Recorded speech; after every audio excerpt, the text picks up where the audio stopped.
Assalamualaikum warahmatullahi wabarakatuh.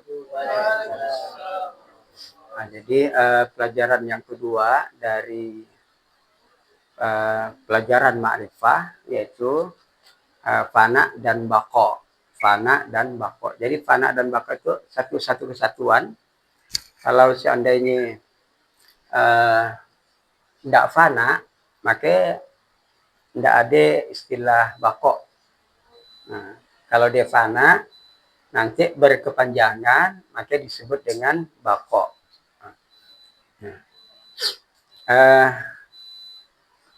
Arti dari fana adalah hancur, hilang, lebur. Bisa hancur kalau itu adalah alam semesta. Hilang, kemudian bisa lebur, lenyap, bisa juga disebut dengan fana.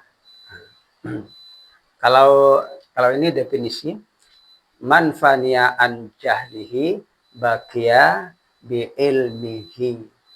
Nah, kemudian barang siapa yang fana, yang hilang dari kebodohannya, maka kekal dengan ilmunya.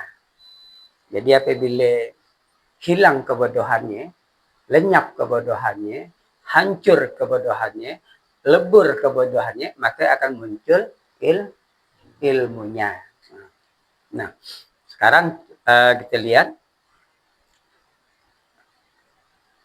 contoh dari fana, misalnya di segelas air,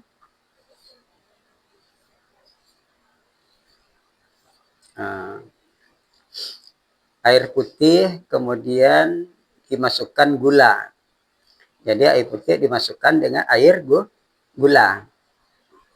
Nah, apabila gula hancur, maka yang kelihatan gula dengan air, maka yang kelihatan adalah air. Berarti gula lebur pada air, gula hilang pada air, gula hancur pada air, itulah yang disebut dengan fana. Fana gula pada air. Jadi yang nampak adalah gula, bukan yang nampak adalah air, jadi bukan gula. Nah, jadi itu.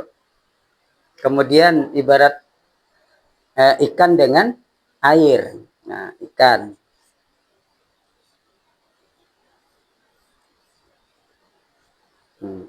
Ikan di dalam air. Maka yang nampak dari kejauhan adalah air. Jadi ikan itu fana pada air. Ikan lebur pada air, ikan hilang pada air. Ikan hancur pada air. Itulah yang disebut dengan fana. Kemudian fana. Nah, misalnya sebongkah besi yang petak, kemudian dibakar, besi dibakar, lalu lama-kelamaan besi tidak akan nampak.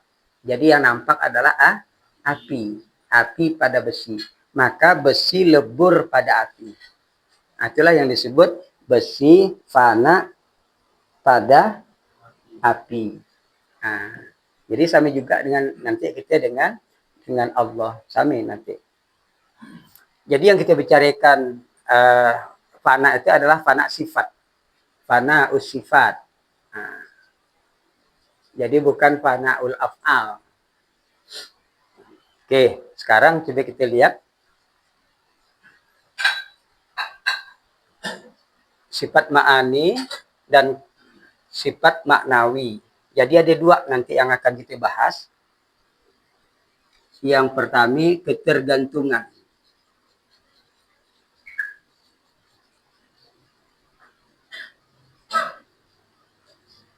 Yang kedua kenyataan.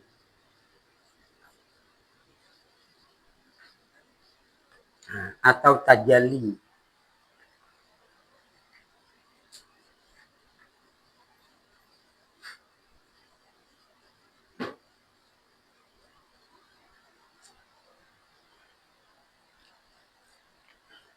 Jadi mana dia sifat? Kalau sifat ma'ani biasanya disebut dengan sifat ma'ani itu kudrat, iradat, ilmu, hayat, sama, basor, kalam.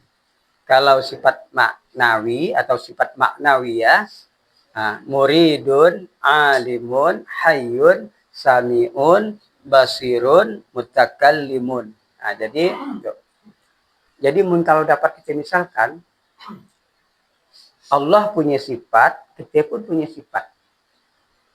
Allah punya sifat, kita pun punya sifat. Jadi sifat yang ada pada kita, maka disebut dengan sifat ma'ani. Nah, terutama sifat yang 7, kudrat, iradat, ilmu, hayat, sama, basor, kalam. Kita mempunyai sifat kuasa. Allah pun mempunyai sifat kuasa. Atau kita balikan dulu. Allah punya sifat kuasa, kita pun mempunyai sifat kuasa. Kuasa itu artinya mampu. Mampu bekerja, mampu berjalan, mampu tidur, mampu sujud, mampu ruku, sampai seterusnya, memegang, memukul, dan sebagainya, mampu. Kemudian Allah punya sifat muridun, berkehendak. Kita pun mempunyai sifat berkehendak, iradah. Allah mempunyai sifat ilmu, kita pun mempunyai sifat ilmu. Kemudian Allah mempunyai sifat hidup, kita pun punya sifat hidup. Kemudian Allah punya sifat mendengar, kita pun mempunyai sifat mendengar. Kemudian Allah mempunyai sifat melihat, kita pun bisa mempunyai sifat melihat, yaitu basor. Kemudian Allah punya sifat berkata-kata, mutakalimun, kita pun bersifat berkata-kata atau kalam. Jadi sebenarnya sama tapi tak serupa, serupa tapi tak sama. Jadi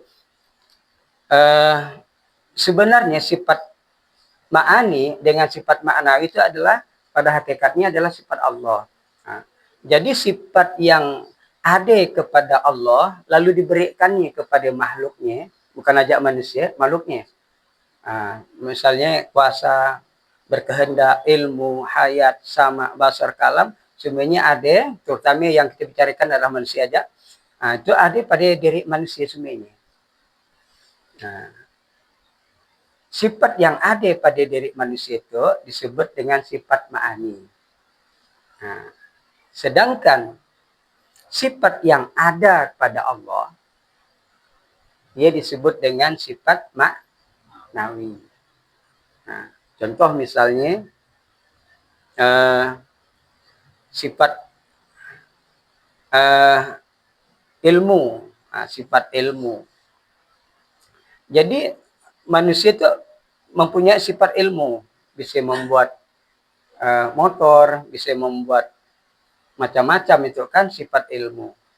Jadi sifat ilmu itu yang ada pada manusia, maka disebut dengan sifat ma'ani. Sedangkan sifat yang ada pada Allah melebihi daripada sifat ilmunya manusia, maka disebut dengan sifat maknawi. Itu anaknya definisi. Nah, sekarang kenapa Allah memberikan sifat kepada kita? Agar ternyata dengan Allah memberikan sifat kepada kita itu, agar yang diberi sifat itu menyadari bahwa yang memberi itu, artinya bahwa yang memberi sifat itu adalah yang maha kuasa. Jadi menyadari bahwa yang punya sifat, artinya apabila manusia itu diberikan sifat, maka bisa menggambarkan sifat dari yang memberi tadi, yaitu Allah. Bisa menggambarkan. Bisa membayangkan bahwa Allah itu punya sifat. Contoh, misalnya Allah maha mendengar. Kita pun baliknya mendengar. Kata Allah, wahai makhlukku, manusia, aku adalah maha mendengar. Karena kita itu diberinya sifat mendengar, maka kita sudah bisa membayangkan Allah itu mendengar seperti apa. Nah, oh, Allah mendengar. Ya memang dia mendengar, tapi dia mendengar tidak menggunakan alat. Kalau aku mendengar menggunakan alat. Jadi sebenarnya Allah memberikan kita sifat sebenarnya efeknya untuk kepada Allah sendiri. Supaya mudah dikenal sifatnya. Kalau enggak, nanti enggak bisa dikenal sifat Allah. Contoh, kita enggak diberikannya sifat mendengar. Sumenya bangal. Sumenya bangal, pakak sumenya. Lalu Allah ngomong kepada manusia, wahai manusia, aku adalah mendengar. Mampu enggak kita menggambarkannya? Enggak mampu. Barang kita gimana sih mendengar? Gimana kita mendengar? Allah mendengar, tapi gimana? Enggak tahu kita. Tapi kita mendengar. Oh, gaya. Dan kita tahu yang maha memberi itu tentu lebih mantap daripada yang diberi. Nah, sebenarnya tujuan Allah seperti itu. Sebenarnya kan Allah ingin dikenal. Makanya dia menciptakan makhluk. Nah, jadi ternyata untuk dikenal itu kita itu adalah ibarat cermin dari Allah. Nah, cermin. Allah ingin memelihatkan dirinya, maka lewat cermin yang ada pada diri kita. Nah, maka dari situlah kita akan tahu kepada yang maha memberi itu tadi. Misalnya Allah maha kuasa. Kita juga mempunyai kekuasaan walaupun hanya kepada diri kita sendiri atau keluarga terkecil. Kita udah bisa membayangkan kekuasaannya. Karena kita udah ada kekuasaan kita.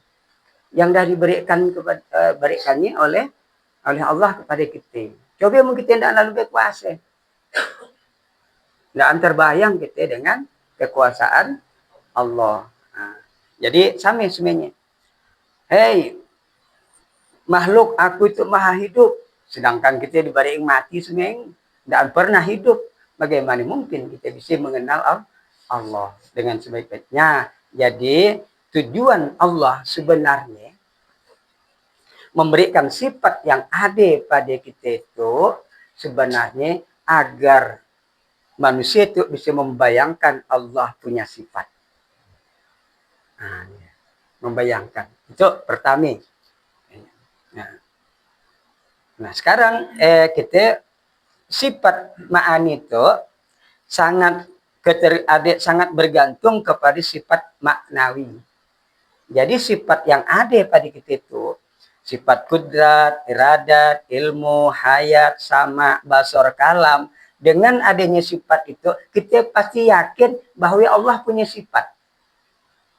Kita yakin pasti Allah punya sifat. Nah, dengan kita yakin bahwa Allah punya sifat, karena kita dah diberi sifat, nah, dah diberi sehingga gambarannya udah hadir kepada kita, maka kita kadang-kadang dengan kudrat, nak berkuasa, lalu berdoa kepada yang berkuasa. Ya Allah, tambahkanlah sifat kuasaku. Aku berkuasa hanya di desa, menjadi kepala desa. Sekarang aku rasanya ya Allah, nak berkuasa di kecamatan. Jadikanlah aku sebagai seorang camat. Kenapa kita mau berdoa seperti ya? Karena kita tahu kekuasaan itu sebenarnya kekuasaan kita bergantung kepada kekuasaan Allah Subhanahu wa taala. Coba mungkin kita tidak ada diberi kekuasaan sedikit pun. Mana bisa mau kita berdoa untuk berkuasa. Nah, jadi sebenarnya efeknya kepada dia. Nah, dengan demikian kita punya sifat kuasa, tapi kekuasaan kita hanya terbatas, lalu nak menambah keterbatasan itu tadi menjadi lebih banyak, maka tentu kita akan berdoa meminta kepada yang maha kuasa, yaitu Allah. Itulah yang disebut dengan sifat ketergantungan. Nah, jadi sifat ma'ani bergantung pada maknawi atau sifat maknawiyah. Misalnya lah, ilmu. Kita dah tahu punya ilmu.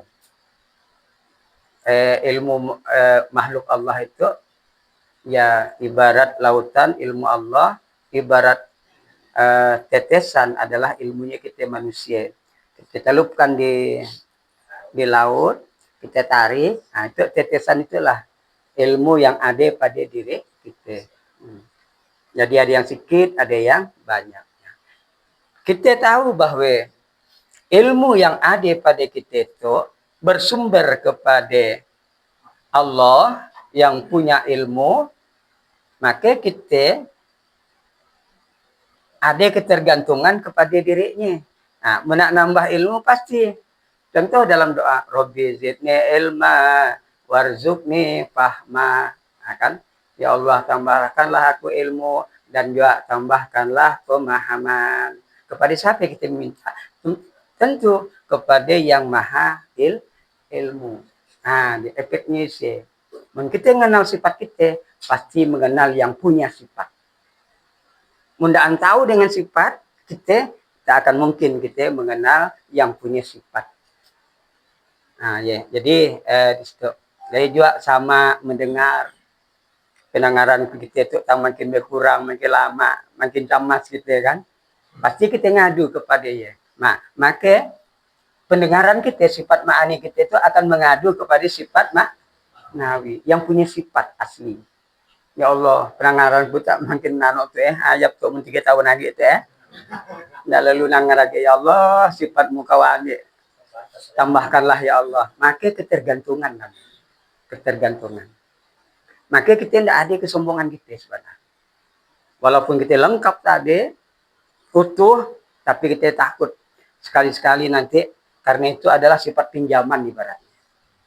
Tapi pinjaman kita mutlak, pinjaman kita itu berketerusan dan tidak pernah diambil oleh Allah.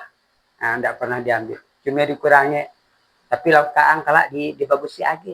Waktu di akhirat kita dibagusi lagi. Di dunia itu digoyang-goyangnya.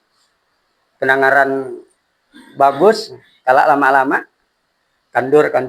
Malah ada yang sampai tidak pernah melihat. Tapi kalau nanti di akhirat dikembalikan lagi. Nah, dikembalikan lagi menjadi yang daan bangal. Mudah bangal di sini aja jual lah. Lalu nangar api ini malaikat. Apinya. Api di belakang, hati-hati di belakangnya, ya kan? Nah, jadi itu adalah sifat ketergantungan. Jadi kita menyadari kita punya sifat yang diberikan oleh Allah, maka bergantung kepada sifatnya Allah. Nah, kemudian yang kedua, kenyataan. Dengan kita punya sifat kudrat, iradat, ilmu, hayat, sama, basor, kalam, itu menyatakan bahwa nyata bahwa Allah punya sifat. Nyata, misalnya kita punya sifat kudrat kuasa, menyatakan bahwa nyata Allah mempunyai maha kuasa. Kita punya kehendak nyata bahwa Allah dengan adanya kita punya sifat berkehendak itu nyata bahwa Allah punya maha sifat berkehendak. Nyata jadi. Itulah yang disebut dengan tajalli. Allah mentajalikan sifatnya kepada kita. Tapi ingat, sifat kita tidak sama dengan sifat Allah. Misalnya gitu. Itu kan ilmu. Misalnya saya sebagai pengarang buku itu. Jadi sifat ma'ani itu bisa dilihat. Sifat maknawi tidak bisa dilihat.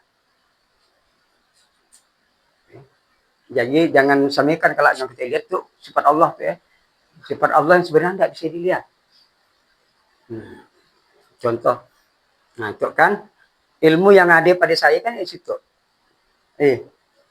Nah, ilmu misalnya ilmu tasawuf lah, ilmu torikot yang ada di situ. Ada otak. Nampak enggak oleh Bapak Sumi? Enggak nampak.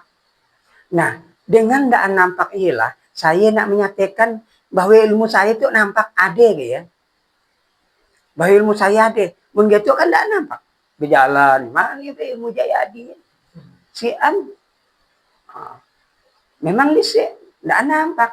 Tidaknya. Dan supaya dia nampak, maka saya membuat buku.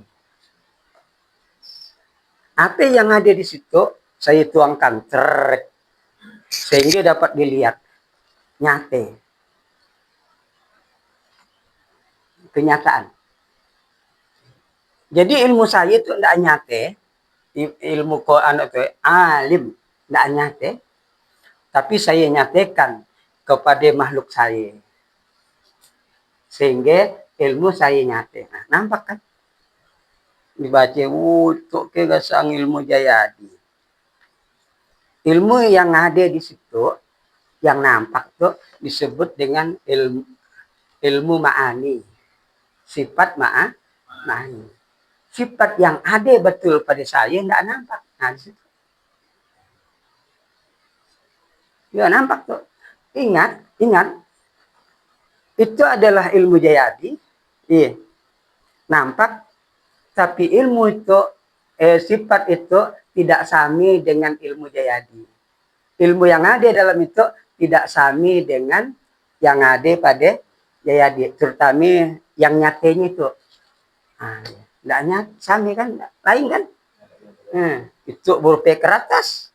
Yang itu si lalu kulit nak di dalam. Dia Pak. Jadi jangan samakan sifat kita dengan sifat Allah.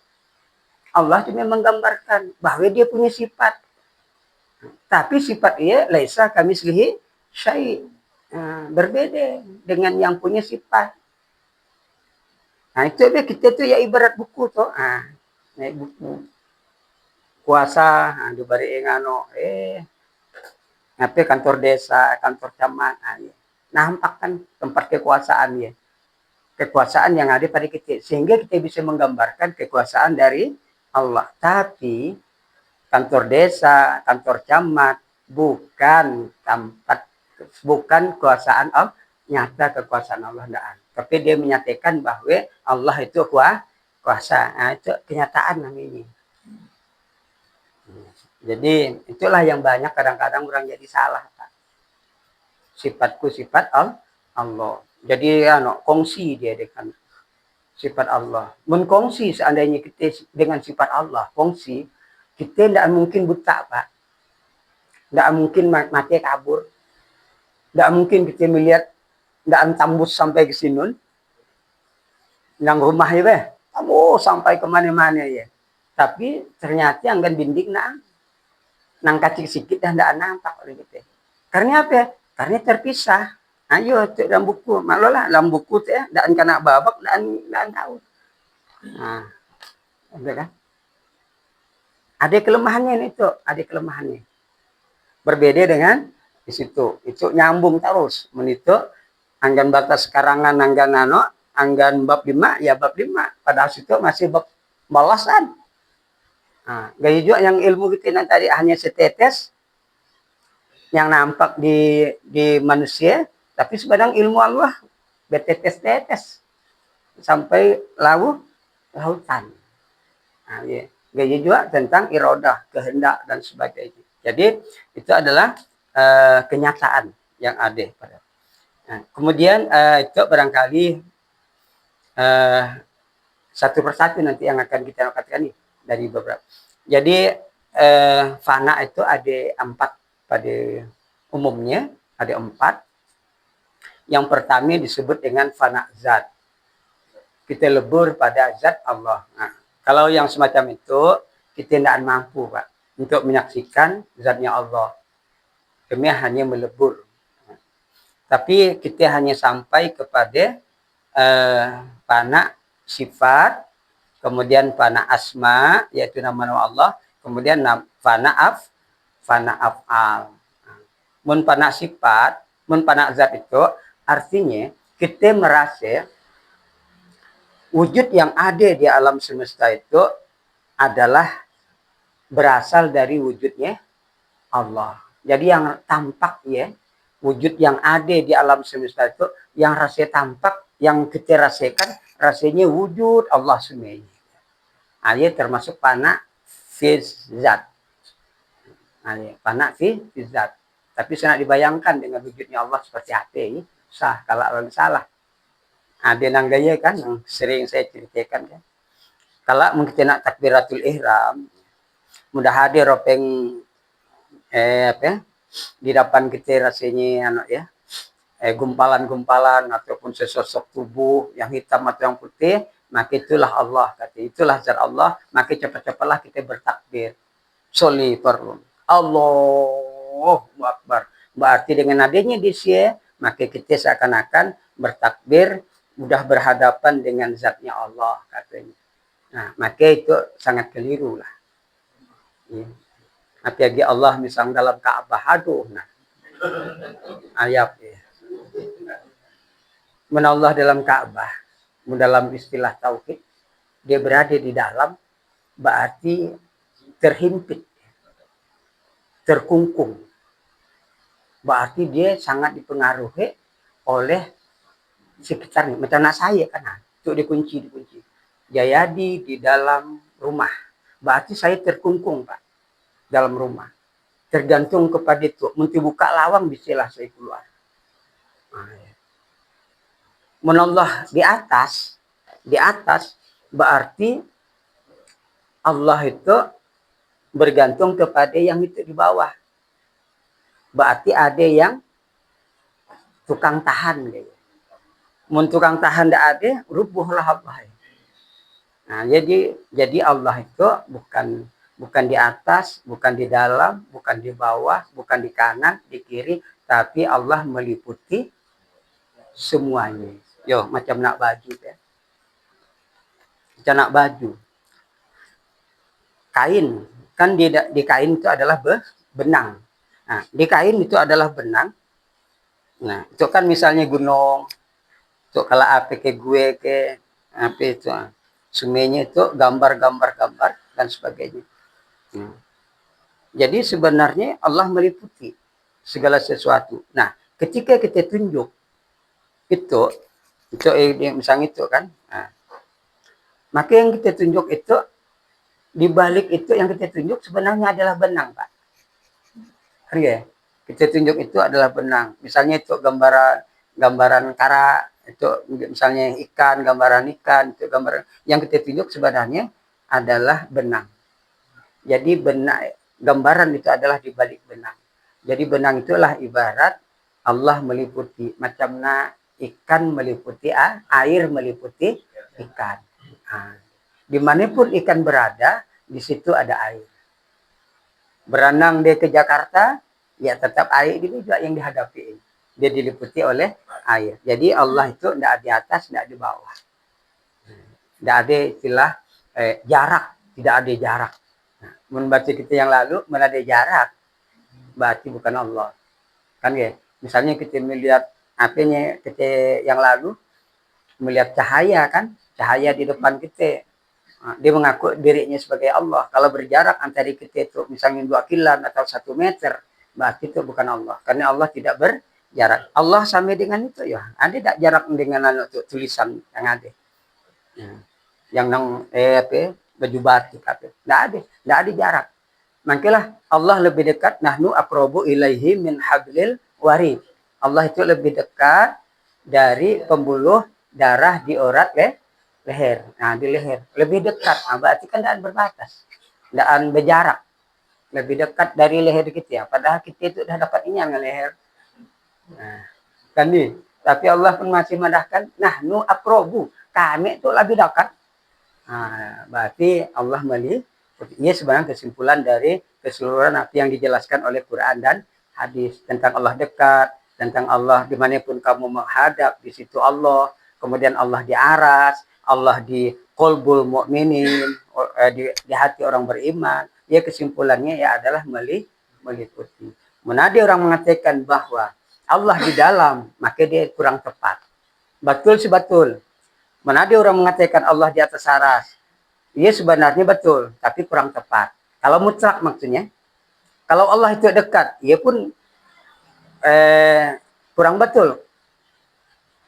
Kurang betul juga. Kalau ia dianggap mutlak. Nah, tapi yang sebenarnya adalah Allah meliputi. Nah, jadi bisa meliputi aras. Boleh jadi dia di aras kan. bisa meliputi hati kaum muslimin, bisa meliputi makhluknya sehingga dia dekat dengan makhluknya. Nah, itu sebenarnya kalau kita udah merasa yang semacamnya disebut dengan fana fizat. Wujudnya udah meliputi kita semuanya. Nah, tapi usah direkayasa kalau wujudnya. Ada dong, ada mate. Kalau lalu salah mate, salah gambarkan. Nah, apa kata Imam Ahmad? Kalau kita memang menggambarkan Allah, maka kita pasti salah katanya. Pasti salah. Karena takutkan salah gambar, salah gambaran. Nah, kemudian fana sifat. Nah, fana sifat itu artinya sifat kita itu lebur pada sifatnya Allah. Artinya sifat kita itu kita kembalikan kepada sifatnya Allah. Nah, sifat ma'ani kembalikan kepada sifat maknawiyah. Nah, kembalikan. Berarti seakan-akan kita tidak mempunyai sifat. Nah, kalau kita merasa tidak ada sifat yang ada pada diri kita, yang ada hanya berlaku sifatnya Allah, maka disebut dengan fana fis sifat. Atau tauhidus sifat, pengesaan pada sifat Allah. Nah, kemudian yang ketiga, asma. Asma itu adalah nama. Jadi apapun nama yang ada di alam dunia, baik yang berbahasa Arab, Inggris, Indonesia, ataupun yang lain, Jerman, dan sebagainya, yang pemberi nama asal adalah Allah. Ya manusia yang memberikan nama? Bukan. Memang kita yang memberikan nama secara lisan, tapi yang memberikan keilmuan sehingga kita ingat dengan nama ia adalah Allah. Contohlah saya karap karena pinta nama. Pak Guru, anak saya lahir, baru udah 3 hari, alhamdulillah laki. Tolong berikan nama Pak Guru, kelalahan saya. Berikan. Apa gitu. Berarti kelalahan, kewalahan, kesulitan, ya berarti bukan kita ya. Tadi dari kita memang beri nama, Pak Guru langsung beri nama saya, langsung ceretnya saya. Bisa. Namanya Andi, langsung. Berapa juta orang minta nama, langsung bisa. Tono, jangan mau, jangan Andi. Jangan apa. Semua yang bisa. Tapi gimana? Berpikir dulu. Belum. Cocokin enggak. Nah, lalu tiba-tiba ada yang nak kita berikan nama. Muncul, seret. Wow, namanya Aspandi itu ya. Nah, baru. Jadi, dengan berpikir dulu, kadang-kadang sebelum berpikir dah kena balik dulu, ia kan berarti berasal dari yang punya nama, yaitu Allah. Mungkin kita mutlak, bisa tolong kita berikan. Tapi nantinya tidak. Lalah lagi cari dalam kamus nama-nama anak Islami. Berarti kan tidak mutlak kita beri nama. Ada kelemahan di sini. Oke, yang terakhir adalah fana fil af'al. Fana dalam af'alnya Allah. Jadi senang Pak kita nak melatih itu. Tapi payah dalam meraktekannya. Melatih sih senang, tapi meraktekannya payah. Nah, pada saat kita minum, kan bergerak. Nah, kita rasakan bahwa itu yang menggerakkan itu adalah Allah. Di jalan yang memperjalankan adalah Allah. Kemudian minum, yang membuat kita bisa minum adalah Allah. Kita lah, bukan Allah. Buktinya, ketika kita lumpuh, kita lemah tangan, mampu tak kita minum sendirian? Tak mampu. Air hati kena bantu kita. Memampu kita secara mutlak, sian istilah lumpuh tangan, sian telah api gitu, tidak ada. Tapi buktinya, baru umur 70, dah kena stroke, dah habis 3 ya, pokok, tidak bisa lalu ngapain-ngapain.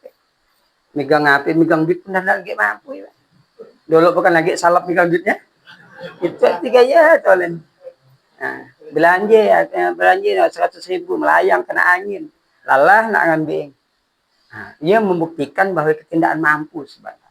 Yang Tuhan ciptakan adalah Allah. Nah, makanya oleh sebab ya kalau kita sehat sadarilah ada waktu kita yang tidak mampu pada saat itu. Nah di situ adalah afal. Kita bisa makan, bisa minum, bisa sholat, pokoknya menggerakkan seluruh tubuh, maka disebut dengan afal. Nah, maka kembalikanlah kepada Allah. Mun kita ya dah kita kembalikan, kita merasa bahwa Allah yang menggerakkan, menciptakan perbuatan kita, maka kita termasuk udah fana fil afal. Jadi ndak antake berzikir pun bisa, Pak. Berzikir itu merasakan nanti.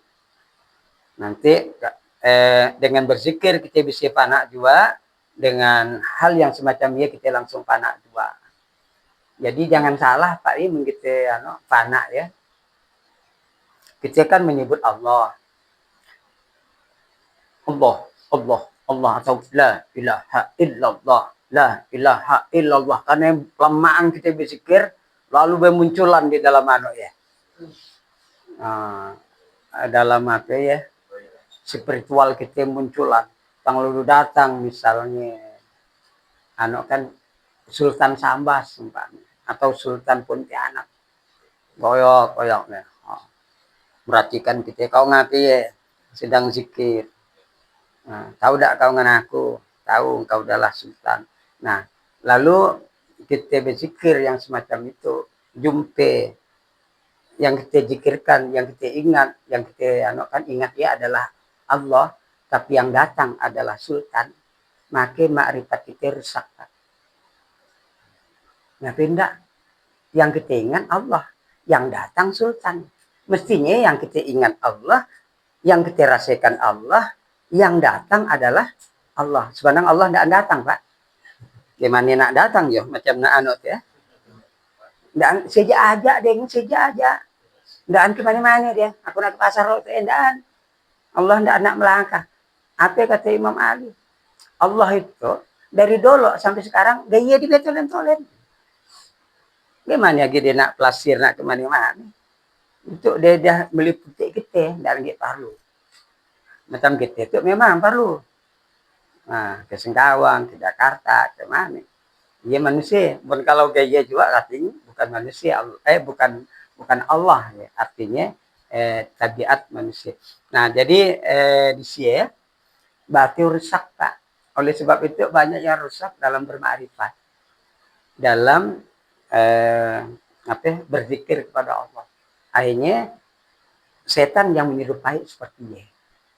Diberiin kalau kita kenyamanan, diberiin kalau sedikit kesaktian lewat dia kan. Dia kan ya pandai juga ya misalnya kabel ya gampang dia mulah kita kabel. Contohlah nang anak ya sinsang-sinsang yang anak ya. Oh, kabel ya. Tah gimana dia nahannya ya. Orang berapa tahannya kan, tibaknya kan, digayakannya. Entah digayakannya tangannya habis. Ya. Nah, dari gayakannya kita tibok ya bukan itu, ya mungkin ditampalnya dia kan beramai dia kan dia kan lebih ramai daripada kita sendiri. Nah, sangka kita datangnya dari Allah, dasaan datangnya dari setan. Karena makrifat kita rusak tadi.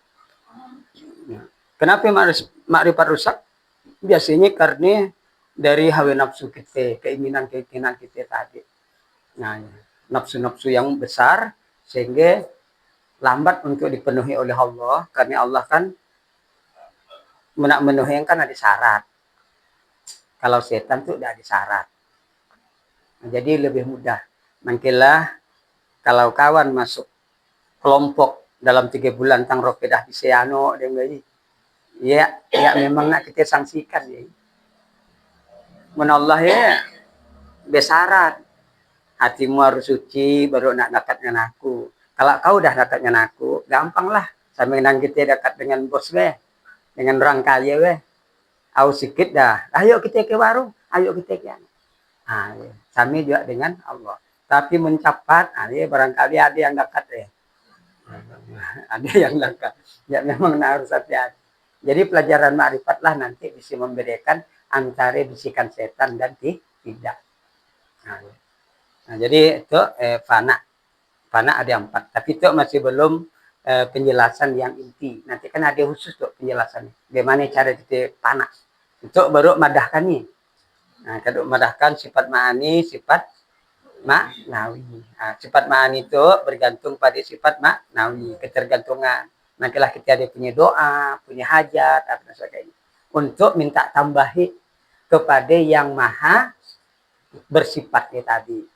Kemudian ia menunjukkan bahwa nyatanya Allah punya sifat nyata. Nah, jadi tujuan Allah seperti itu. Kuntu kanzam mahfiyam fa'ahbabtu sampai seterusnya. Aku adalah ibarat gudang yang tersembunyi. Aku ingin dikenal, maka aku ciptakanlah makhluk. Dengan aku mereka mengenal aku. Jadi dari Allah juga. Yo, ngapitan dari Allah. Nah, contoh kita nak ambil sifat kudrat dibariing, sifat iradat dibariing, sifat ilmu dibariing. Supaya apa? Nah, dengan kubari dia sifat, sehingga dia mengenal sifatku, kata Allah. Contohlah kita kaya, Pak. Ada di gudang. Dan lalu kita berikan ke orang. Dan kita lalu tidak kita sedekahkan, dan kita bangunkan. Bisa tak orang madahkan kita kaya? Tidak bisa. Ya. Nah, supaya bisa dikatakan kaya, disedekahkan, diberikan, dibangunkan. Nah, itulah ya Allah. Diberikan kita sifat sehingga kita mengakui dia punya sifat. Coba memang kita tidak diberikan sifat. Gimana nak ngakui? Nah, ialah tadi. Aku adalah ibarat gudang yang sesembunyi. Dan dia ketahui oleh siapa-siapa. Sifatku. Lalu kuciptakanlah makhluk dengan aku. Dia dengan aku nanti kuberi dia. Maka dia ingat, tahu, paham tentang diriku sendiri. Jadi iya Pak, sebagai dasar kita untuk mengenal Allah Subhanahu wa Ta'ala. Mungkin hanya itu yang dapat kita sampaikan. Kita cukupkan. Assalamualaikum warahmatullahi wabarakatuh.